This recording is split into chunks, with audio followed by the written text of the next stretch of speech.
इस वीडियो में हम लोग देखने वाले हैं नेमिंग रिएक्शंस की शॉर्ट ट्रिक, कैसे हम जो नेमिंग रिएक्शन है वो आसानी से याद कर सकते हैं। आपके पास यहाँ पर 5 ऐसे नेमिंग रिएजेंट दिए हुए हैं, नेमिंग रिएक्शन ऐसी दी हुई है जो आपके एग्जाम में हर बार पूछे जाते हैं। तो नीट के एग्जाम के लिए बहुत ही इंपॉर्टेंट टॉपिक होता है ये, कि आप अगर इसे बिना पढ़े गए तो समझिए आपके नंबर जो है वो कटेंगे कटेंगे। ठीक है, तो चलिए देखते हैं। सबसे पहली जो नेमिंग रिएक्शन है वो क्या है, वुड्स रिएक्शन। अब वुड्स रिएक्शन में क्या होता है कि हमारे पास एक होता है आरएक्स, मतलब कि अल्काइल हैलाइड, और साथ में हम लेते हैं Na और साथ में लेते हैं ड्राई ईथर। तो जब इसके 2 मोल Na के लेते हैं और 2 मोल हम जो है वो Rx के लेते हैं, तो हमारे पास जो 2 RR मतलब 2 CH3 और एक और CH3 मतलब 2 R ग्रुप हमें मिल जाते हैं। तो ये एक ऐसी नेमिंग रिएक्शन होती है वुड्स रिएक्शन, जो हमें क्या मिलता है, एक अगर कार्बन लेते हैं हम तो हमें 2 कार्बन जो है वो यहाँ पर मिलता है। तो ये आपको याद रखना है कि ऐसी कौन कौन सी नेमिंग रिएक्शन है जो कभी हम एक कार्बन लेते हैं तो हमें 2 कार्बन की रिएक्शन मिलती है। तो उसमें सबसे पहले आता है हमारा वुड्स रिएक्शन। ये डायरेक्ट कार्बन को डबल करने वाली रिएक्शन है, कि अगर हम रिएक्टेंट में अगर 2 कार्बन लेंगे तो हमें प्रोडक्ट में जो है वो 4 कार्बन मिलेंगे। ठीक है, तो ये आपकी सबसे पहली नेमिंग रिएक्शन है कि Rx प्लस Na और ड्राई ईथर लेंगे तो हमें 2 R मिल जाएंगे।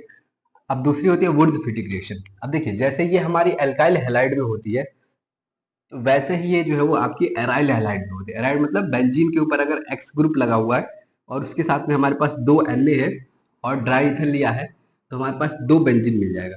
जैसे यहाँ पर 2 R मिल रहा था, वैसे यहाँ पर 2 बेंजीन मिल जाता है, और वो उसको बोलते हैं हम लोग फिटिक रिएक्शन। ठीक, सॉरी, वुड्स फिटिक नहीं, सिर्फ फिटिक रिएक्शन। फिटिक रिएक्शन देखिए, सबसे पहले हमारे पास वुड्स रिएक्शन है तो उसमें 2 R मिलेगा। फिटिक रिएक्शन है तो सेम वही प्रोसेस है, बस यहाँ पर 2 बेंजीन के ग्रुप मिलेंगे और वो आपस में जुड़े हुए मिलेंगे। इसको बोलते हैं एराइल हैलाइड, और ये हमारा एल्काइल हैलाइड है। तो 2 बेंजीन मिलेंगे तो फिटिक रिएक्शन है। और तीसरा जो है हमारा वुड्स फिटिक रिएक्शन। देखिए, वुड्स और फिटिक मतलब दोनों है, यानी कि हमारे पास आर ग्रुप भी होगा और बेंजीन भी होगा। तो इसमें हमें यही मिलता है कि हमारे पास एक आर ग्रुप होता है और एक बेंजीन मिलता है। तो अगर हम बेंजीन की रिएक्शन एल्काइल हैलाइड के साथ में कराएंगे और साथ में हमारे पास ड्राई ईथर रहेगा, तो हमारे पास बेंजीन मिलेगा और साथ में एक जो है वो आर ग्रुप मिल जाएगा। तो ये हमारा वुड्स और ये फिटिक रिएक्शन। तो वुड्स रिएक्शन में 2 आर, फिटिक रिएक्शन में 2 बेंजीन, और वुड्स फिटिक में एक आर और एक बेंजीन। वुड्स और फिटिक, वुड्स फिटिक रिएक्शन। तो मतलब एक आर और एक बेंजीन मिलेगा तो हमारे पास वुड्स फिटिक रिएक्शन रहेगा। आर का मतलब कोई भी कार्बन हो सकता है, एग्जाम्पल के साथ में हम आपको बता सकते हैं, नेक्स्ट वीडियो में बताएंगे, लेकिन अभी आपको सिर्फ इतना याद रखना पड़ेगा कि वुड्स रिएक्शन है तो 2 आर, फिटिक रिएक्शन है तो 2 बेंजीन, और अगर वुड्स फिटिक रिएक्शन है तो एक बेंजीन एक आर। ठीक है, ये हमारी हो गई 3। 4 वाले देखते हैं क्या, कोलबेज इलेक्ट्रोलिसिस, जो कि बहुत ही आपकी इंपॉर्टेंट रिएक्शन है। कोलबे इलेक्ट्रोलिसिस रिएक्शन में आपको क्या है, इसमें CO2 बाहर कर दिया जाता है, और इसमें ये एक ऐसी रिएक्शन है कि आपके पास जितने कार्बन है उससे आपके पास कम कार्बन मिलते हैं। ये वाले पास, कोलबे वाले के पास जितने आपके पास कार्बन ले रहे हैं उससे एक कम कार्बन मिलता है। जैसे मान लीजिए यहाँ पर आपने लिया RCOO, यहाँ पर मान लीजिए आप 4 कार्बन का लेंगे तो यहाँ पे 3 कार्बन मिलेगा, क्योंकि यहाँ पे आपका एक CO2 जो है वो इस COONA का CO2 यहाँ से गायब हो जाता है।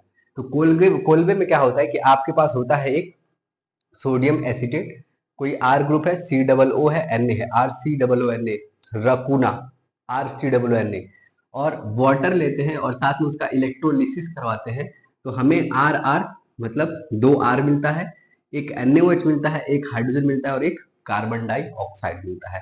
और ये कार्बन डाइऑक्साइड बाई प्रोडक्ट निकलता है, जो कि ये CO2 से बाहर निकलता है। तो हमें ये आर जो है यहाँ पर 2 मिल जाता है, इसके हम 2 यूनिट लेते हैं तो 2 हमें वहां पर आर मिल जाता है। ठीक है, तो आई होप आपको समझ में आया होगा। कोलवे का मतलब होता है कि CO2 कम कर देता है, ठीक है ना। यही CO2 यहाँ से COO को जो है वो गायब कर देता है, CO2 बना देता है। अब उसके बाद से 5वीं आती है आपकी फ्रैंकलाइन रिएक्शन। फ्रैंकलाइन रिएक्शन में क्या होता है कि ये भी आपकी एकदम इजी रिएक्शन है।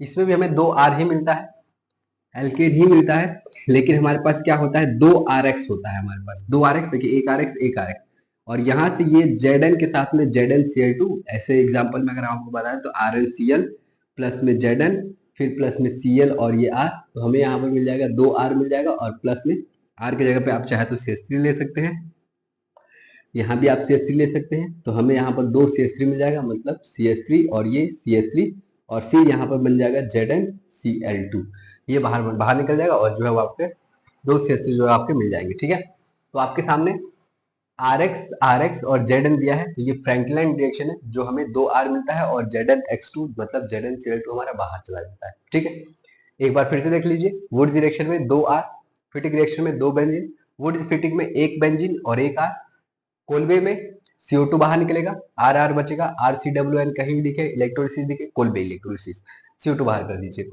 फ्रैक्टलाइड में क्या होता है कि 2 R हमें मिल जाते हैं, ठीक है। तो आई होप आपको ये 5 नेमिंग रिएक्शन आपको समझ में आई होंगी, और आगे जो है वो हम आपको इससे और भी नेमिंग रिएक्शन बताते रहेंगे।